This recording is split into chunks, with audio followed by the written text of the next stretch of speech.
There was a man. He wasn't poor, he wasn't sick, he had a job, a roof, food on his plate. But every morning, he woke up tired.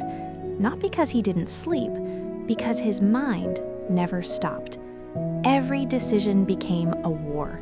Every step forward felt like a trap. Every door he wanted to open, his thoughts convinced him to turn back. He wasn't living, he was thinking about living. And one day, something happened that changed everything. This is his story. His name was Aryan, 26 years old, average job, average life. But inside, chaos. Every morning, he'd sit on the edge of his bed and stare at the floor. Should I change my career? What if I fail? What if people laugh? What if I'm not good enough? He wanted to work out, but his mind said, not today. Start tomorrow. He wanted to talk to that girl, but his mind said, she'll reject you. Don't embarrass yourself.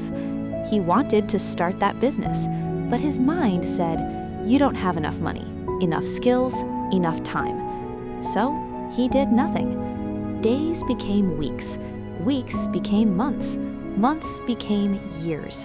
And one evening, sitting alone in his room, Aryan looked at himself in the mirror, and he didn't recognize the man staring back. That night, he couldn't sleep. He grabbed his phone, scrolled, watched videos of people winning, building, traveling, living, and he felt empty. Why can't I be like them? Why am I stuck? Why do I think so much and do so little? He thought about his father, a simple man, not educated, not rich, but strong, consistent, clear. His father never overthought. He just did things. Aryan wised something painful. He had more opportunities than his father ever had, more education, more resources, more options. But his father had something Aryan didn't, action without permission from his own mind. And that thought broke him. The next morning, Aryan went for a walk. No plan, no destination, just movement. He ended up at a small tea shop near a railway station. An old man sat there, quiet, sipping tea, watching trains pass. Aryan sat next to him. The old man didn't look at him, but he spoke. You think too much. Aryan was shocked. How do you... I can see it in your eyes, in the way you sit. You're not here, you're somewhere else, in your head. Aryan stayed silent. The old man pointed at the railway tracks. See that train? It doesn't think, it just moves. On time, every day, same tracks, same direction. But it reaches. He turned to Aryan. You know why you're stuck?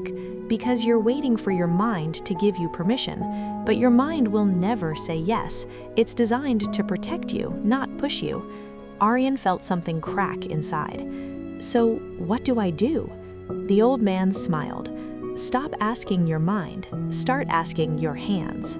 Aryan went home, and for the first time in years, he didn't think.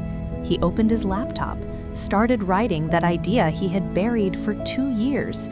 No plan, no perfect outline, just writing. His mind screamed, this is bad, this won't work, people will judge you. But his hands kept typing.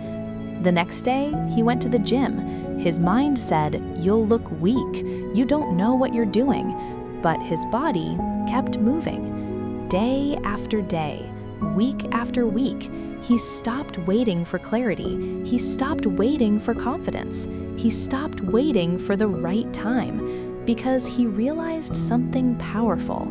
Clarity doesn't come from thinking, it comes from doing. Confidence isn't born in your mind, it's built in your actions. And slowly, Aryan changed, not because he became smarter, but because he became quieter. He stopped listening to every thought. He started listening to his gut, his instinct, his discipline. Here's the truth most people don't want to hear. Your mind is not your enemy, but it's not your guide either. It's a tool, a powerful one, but if you let it run your life, it will trap you. Because the mind loves comfort, it hates risk, it fears change, so it will always find a reason to stop you. Not ready, not enough, not now. But the people who win, they don't wait for their mind to agree. They move anyway. They fail anyway. They grow anyway. Thinking is important, but overthinking is a cage, and the key to that cage, action. Aryan is different now. Not perfect, not fearless, but free. Free from the prison of his own thoughts. He still thinks, but he doesn't let thoughts decide. He acts, he builds, he fails, he learns. And for the first time in his life, he feels alive. So ask yourself, how long will you let your mind hold you hostage? How many more years will you waste thinking about the life you want instead of building it? The man who stopped thinking didn't become dumb, he became unstoppable. If this story touched you, like this video, share it with someone who needs to hear it, and subscribe for more stories that wake you up.